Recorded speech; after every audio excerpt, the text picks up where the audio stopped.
तुम्हें पता है दुनिया का सबसे अच्छा पति कौन है? कौन है? जो अपनी बीबी को आईफोन दिलाए। और तुम्हें पता है दुनिया की सबसे अच्छी बीबी कौन है? कौन है? जो पुराने फोन से ही काम चलाए।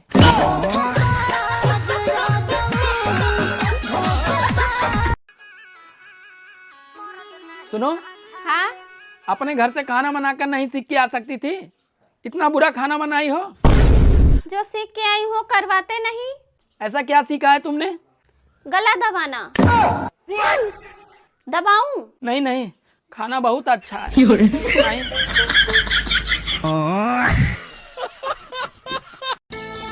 अच्छा ये बताओ, शादी में लड़कियां नागिन डांस क्यों नहीं करती? अरे इसलिए नहीं करती, कहीं वो अपने असली रूप में ना जाए। तुम्हें क्या लगता है जब लोग रिश्ता लेके जाते हैं लड़की या लड़के के घर पे तो क्या देखते हैं? बात कड़वी है मगर सच है। संस्कार देखने जाते हैं लड़की के घर लड़के वाले, और औकात देखने आते हैं लड़के के घर लड़की वाले। बहुत बड़ी बात बोल दी आपने। चाय बेचने वाला पूरा भारत बेच रहा है। सच बोल रहा हूं मैं कि चाय बेचने वाला पूरा भारत बेच रहा है। इसी काम में हासिल उसे महारत बेच रहा है कि रेल बिक गई, तेल बिक गया, बिका हवाई अड्डा। रेल बिक गई, तेल बिक गया, बिका हवाई अड्डा। सब कुछ बिकता देख के खुश हैं अपने जेपी नड्डा। क्या जनता महंगाई की मारी करती हाहाकार, कहाँ सोया है चौकीदार।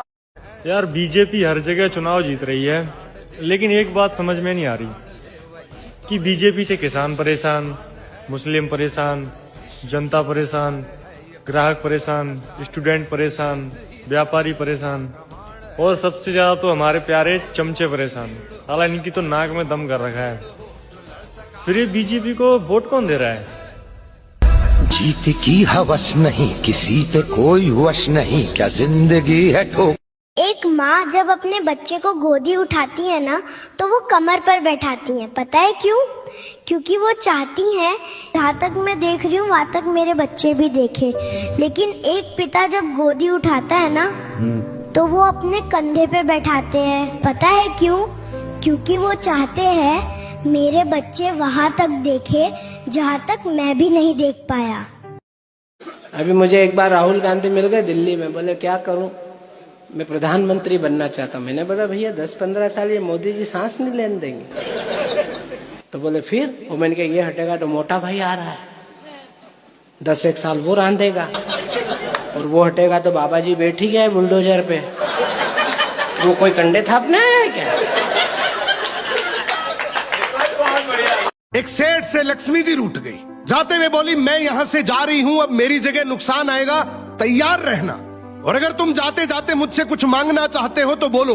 सेठ बहुत समझदार था, बड़ी विनम्रता से बोला माता नुकसान आ रहा है तो आने दीजिए, बस मुझे आप एक वरदान दीजिए कि मेरे परिवार में हमेशा सुख शांति बनी रहे। लक्ष्मी जी मुस्कुराई, तथास्तु कहा और वहां से चली गई। अब उस सेठ की 4 बहुएं थी। कुछ दिनों बाद सबसे छोटी बहू खिचड़ी बना रही थी।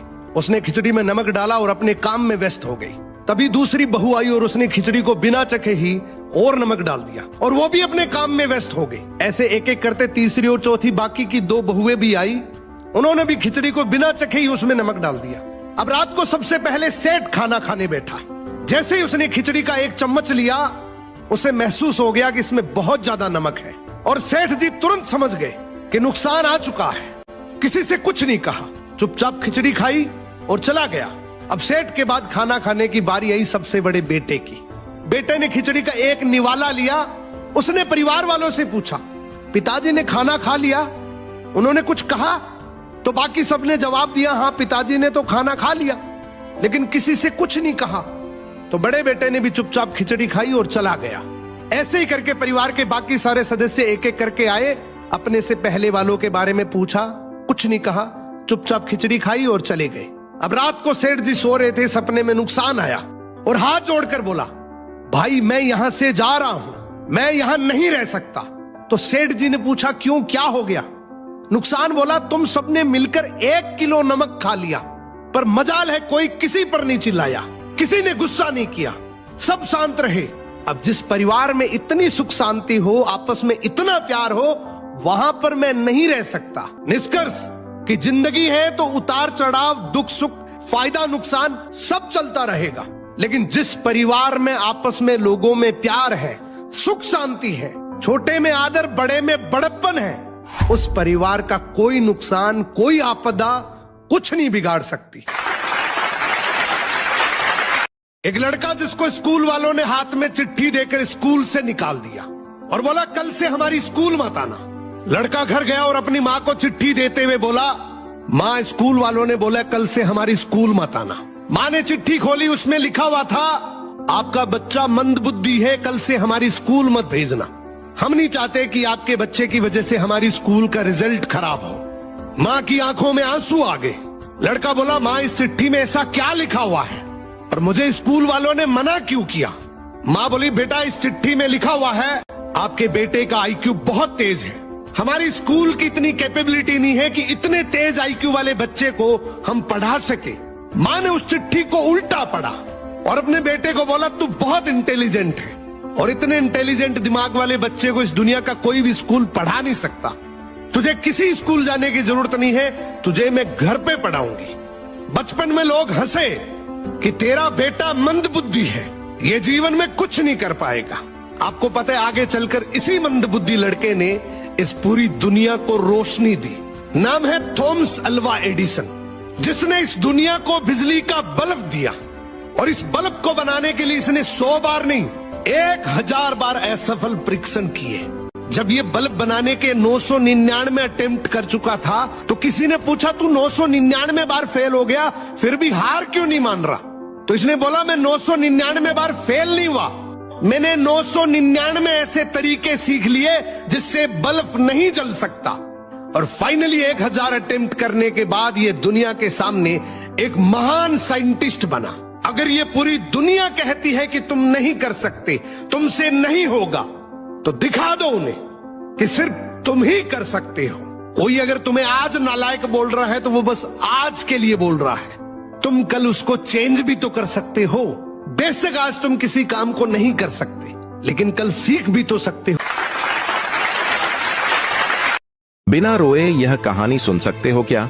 16 साल के एक लड़के ने अपनी माँ से पूछा, माँ मुझे मेरे 18वें जन्मदिन पर क्या गिफ्ट दोगी? तो उसकी माँ ने कहा, जब तेरा 18वां जन्मदिन आएगा तो अलमारी में देख लेना, उसमें तेरा गिफ्ट रखा होगा।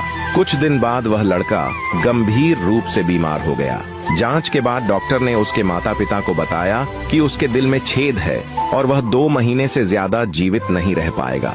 लेकिन 2 साल बाद वह लड़का पूरी तरह ठीक होकर घर लौटा। घर आने के बाद उसे पता चला कि उसकी माँ अब इस दुनिया में नहीं रही। ये सुनते ही उसका दिल टूट गया। उसने तुरंत अलमारी खोली और देखा कि उसमें एक गिफ्ट रखा हुआ था। उसने जल्दी से उस गिफ्ट को खोला तो उसमें एक चिट्ठी मिली। उस चिट्ठी में लिखा था, मेरे जिगर के टुकड़े, अगर तुम यह चिट्ठी पढ़ रहे हो तो इसका मतलब है कि तुम बिल्कुल ठीक हो। तुम्हें याद है जब तुम बीमार थे तो हम तुम्हें अस्पताल लेकर गए थे। डॉक्टर ने कहा था कि तुम्हारे दिल में छेद है। उस दिन मैं बहुत रोई थी और तब मैंने फैसला किया कि मैं अपना दिल तुम्हें दूंगी। याद है एक दिन तुमने मुझसे पूछा था कि तुम्हारे 18वें जन्मदिन पर मैं तुम्हें क्या गिफ्ट दूंगी। तो बेटा मैं तुम्हें अपना दिल दे रही हूँ, इसे हमेशा संभाल कर रखना। हैप्पी बर्थडे मेरे बेटे। दोस्तों, एक माँ ने अपनी जान कुर्बान कर दी ताकि उसका बेटा जिंदा रह सके। दुनिया में माँ से बड़ा दिल किसी का नहीं होता और माँ के दिल जैसा प्यार दुनिया में कहीं नहीं मिलता। अपनी माँ के लिए एक प्यार भरा दिल जरूर भेज।